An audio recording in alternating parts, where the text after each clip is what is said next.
मरियम की आंखें डर से फट पड़ी थी। वह वापसी का रास्ता भूल चुकी थी। जब उसे यह पता चला तब तक बहुत देर हो गई थी। रात के साए चारों ओर फैल गए थे और वह जंगल के बीचों बीच पूरी तरह फंस गई थी। न दाईं ओर का रास्ता मालूम था और न बाईं ओर का। वह इस जंगल में भटकती फिर रही थी। वह जानती थी कि उसके तीनों दोस्त उसे तलाश कर रहे होंगे। झील देखने की इच्छा उसे यहाँ खींच लाई थी, इस जंगल की ओर। लेकिन वह भूल गई थी कि यह जंगल एक भूल भुलैया है जहाँ आकर वह रास्ता भटक जाएगी। काफी देर तक जंगल में इधर उधर भटकती रही। अचानक ही उसके कानों में अजीब डरावनी किसी के चीखने की आवाजें गूंजने लगी। इन आवाजों को सुनकर वह डर गई थी। ये आवाजें बड़ी रहस्यमय थी। वैसे भी इस जंगल के बारे में अजीबोगरीब बातें मशहूर। क्या सच में वहाँ कोई परेशानी में है जो इस तरह चीख रहा है? वह उन चीखों की तरफ अपने कदम बढ़ा रही थी कि अचानक ही किसी ने उसके कंधे पर हाथ रखा। मरियम ने जैसे ही पलट कर देखा, उसके मुंह से चीख निकली थी। मरियम शहर के अमीर बिजनेसमैन की बेटी थी। वह एक बहुत बड़े कॉलेज में पढ़ती थी, ग्रेजुएशन कर रही, लेकिन उसके दोस्तों की संख्या बहुत ज्यादा थी। वह इन दोस्तों के साथ अपनी जिंदगी बहुत अच्छे से एंजॉय कर रही। उसकी जिंदगी में किसी चीज की कमी नहीं। खुदा ने हर चीज उसे वक्त से पहले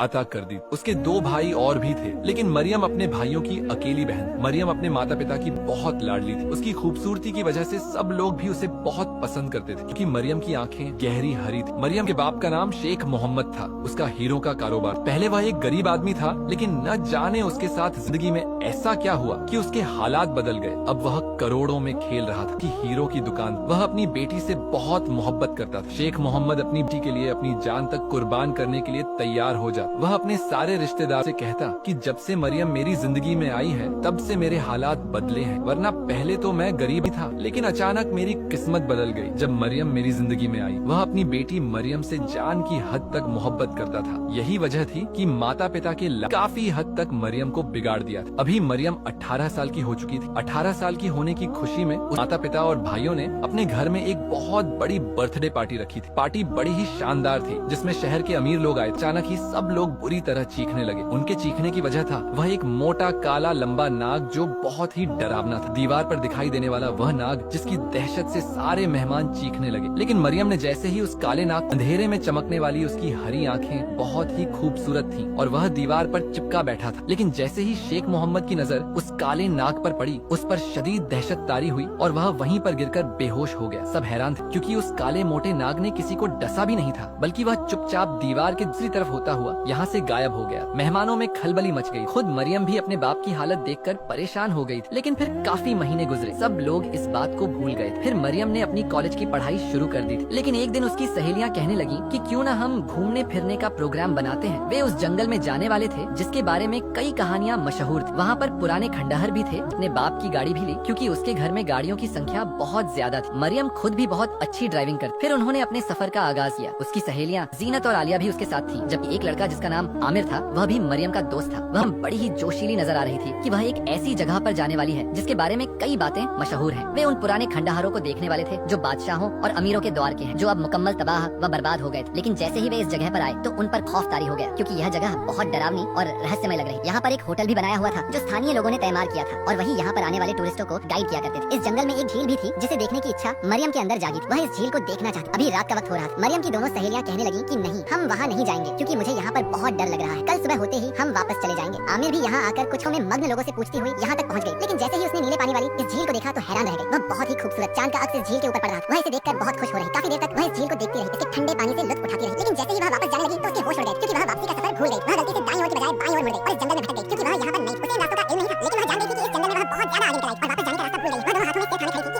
अचानक ही उसके कानों में किसी के दर्दनाक चीखने की आवाजें आने लगी। ये आवाजें बड़ी रहस्यमय थी। इन आवाजों को सुनकर उसने अपने दोनों कानों पर हाथ रख लिया। फिर से आवाजें और आवाजों की तरफ जाने लगी। यह देखकर उसके ऊपर दहशत तारी हो गई। यह आवाज एक काले गहरे कुएं से आ रही थी। ऐसा लग रहा था कि यहाँ पर कोई नौजवान है जिसे अजीब दी जा रही है, जो बहुत तकलीफ में है। वह जैसे ही कुएं के अंदर झांकने लगी, अचानक ही उसके कंधे पर हाथ रखा। इसके अंदर कोई नजर नहीं आ रही थी। उसके मुंह से चीख रही थी, लेकिन जैसे ही उसने देखा तो हैरान रह गई। उसके सामने एक नौजवान खड़ा था, जिसकी आंखें गहरी नहीं थी। वह नौजवान बहुत ही खूबसूरत था। रात की लाइटें में उसका फेस था और भी ज्यादा। मरियम ने आस-पास देखा। मरियम ने आस-पास देखा। अजीब सी आवाजें आ रही थी। वह नौजवान से बहुत अजीब सी आवाजें आ रही थी। वह नौजवान से बहुत ज्यादा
यह सुनकर मरियम हैरान रह गई। वह हैरत से कहने लगी, क्या मतलब है? मैं कुछ समझी नहीं। आखिर ऐसी कौन सी कहानी छुपी है? और तुम मेरे वालिद को कैसे जानते हो? तुम्हें उस दिन की बात भी मालूम है। तुम जरूर इस राज से वाकिफ हो जिसका जिक्र तुम कर रहे हो। खुदा के लिए मेरे जहन को उलझाओ मत। मुझे बताओ कि आखिर तुम क्या कहना चाहते हो। मतलब यह कि तुम शायद समझ नहीं पाओगी, लेकिन तुम्हें जान लेना चाहिए कि तुम इस दुनिया का हिस्सा हो जिसके बारे में तुम्हें इल्म ही नहीं। मरियम उलझ गई। क्या मतलब? किस दुनिया का हिस्सा? वह नौजवान पलटा और उसने आहिस्तगी से कहा, कभी किसी ने तुम्हें बताया है कि तुम्हारी पैदाइश के बाद तुम्हारे वालिद के हालात अचानक कैसे बदल गए? वह जो पहले एक गरीब ताजिर थे, अचानक से वह इतने अमीर कैसे हो गए? यह सारी बातें एक बड़े राज की तरफ इशारा कर, ऐसा राज जो नाग और इंसान के दरमियान है। लेकिन तुम्हारे वालिद ने बहुत गलत किया। तुम्हारे वालिद शेख मोहम्मद ने ऐसी दुश्मनी मोल ली है जिसका खमियाजा तुम्हें भुगतना पड़ेगा। अचानक ही इस नौजवान की आंखों में चिंगारियां सी उभरने लगी। मरियम हैरान हुआ। मेरे वालिद अक्सर कहते हैं कि मेरी पैदाइश के बाद उनकी तकदीर बदल गई थी, लेकिन तुम्हें कैसे पता? नौजवान एक सर्द आह भरते हुए कहने लगा, क्योंकि मैं उस राज का मुहाफिज हूँ जो तुम्हारे वजूद से जुड़ा है। तुम आम इंसान नहीं हो मरियम। यह सुनकर मरियम जैसे पत्थर की हो गई। उसके लब साकित हो गए और वह सिर्फ आंखों से सवाल करने लगी। नौजवान की आंखों में एक उदास रोशनी थी। कल सुबह जब तुम झील से वापस आ रही थी, तुमने सिर्फ रास्ता नहीं खोया था, तुमने हकीकत और फरेब के दरमियान की दीवार को छू लिया था। क्या मैं भी? मरियम के मुंह से लफ्ज निकले ही न थे। उसे अभी तक यकीन नहीं आ रहा था कि वह राज जो यह नौजवान उसे बताने वाला था उसका ताल्लुक मरियम से जुड़ा होगा। मरियम का दिल बुरी तरह धक धक कर रहा था। वह हैरान होकर सोच रही थी कि वह जंगल में आने के लिए इतनी बेताब किस तरह कर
खोई सी लग रही। नाग से मुलाकात के बाद उसके दिल की हालत बदल गई। वह अपने आप को आईने में देख खुद से सवाल कर रही थी कि वह नौजवान जिसकी आंखें गहरी हरी थी, यकीन नहीं आता था कि वह एक अच्छा बुरा नाग होगा। उस कुएं से आने वाली खौफनाक चीखों का राज उसे मालूम हो गया था। वह आवाज किसी और की नहीं बल्कि उसी नाग देवता अग्निश की थी। अगले दिन वह अपनी माँ से नजर चुराकर अपने बाप के कमरे में आकर अलमारी में उस नागमणि को तलाश करने लगी, लेकिन लाख कोशिश के बावजूद भी वह उसे न मिल सकी थी। मरियम बहुत ज्यादा मायूस हो गई थी। फिर उस शाम को अपने बाप के सामने खड़ी थी। मुझे वह नागमणि चाहिए बाबा जो आपने 20 साल पहले उस नाग देवता को मारकर हासिल हासिल की थी। अपनी बेटी मरियम के मुंह से यह बात सुनकर शेख मोहम्मद हैरान रह गया था, क्योंकि यह राज किसी को भी मालूम नहीं था। तो फिर मरियम कैसे जानती? यह तुम क्या कह रही हो बेटी? मेरे पास ऐसा कुछ नहीं है। जरूर तुम्हें कोई गलत फहमी हुई है। यह सुनकर मरियम कहने लगी, मुझे सच्चाई का इल्म हो गया है और यह हकीकत सिर्फ मैं जानती हूँ कि वह नागमणि, जिसकी वजह से आप एक अमीर व्यापारी बन गए हैं, उसका कारोबार करके आपने अपनी किस्मत को बदल लिया। लेकिन उस नाग देवता का क्या, जो आज तक उस अजियत को बर्दाश्त कर रहा है? वह तकलीफ जो उसे आपने दी थी, वह अपनी शक्ति को बैठा है। बाबा,